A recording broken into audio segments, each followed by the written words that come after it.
Hey guys, today I'm going to tell you how to customize lock screen in Samsung Galaxy A17. If you're using A17 and you want to customize your lock screen, so let's see how can you do that.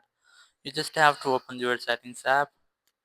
From settings, just scroll down and look for wallpapers and style. Tap on it and here you will get your lock screen wallpaper. You must have to tap on this icon.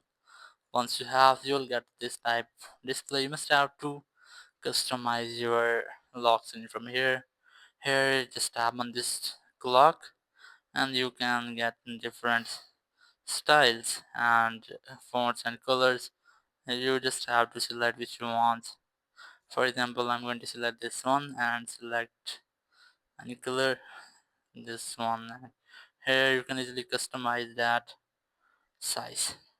Once you have that, you just have to tap on any empty place and here just tap on add widgets. You can add different widgets from here. For example, I'm going to add battery widget. Tap on it, then select the widget style. Once you have that, your widget will be added here. And you can customize these icons.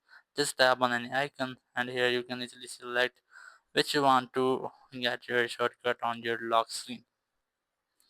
As I'm going to select torch and then just select this one. So once you have that, you must have to tap on done and your lock screen will be changed. So here you can see there we have the different font and size and the color of our time, and here's the battery widget and just the touch shortcut. You can easily use it from here. So and that's how you can easily customize your lock screen in Samsung Galaxy A17. Thank you very much for watching the video. Until next video, bye bye.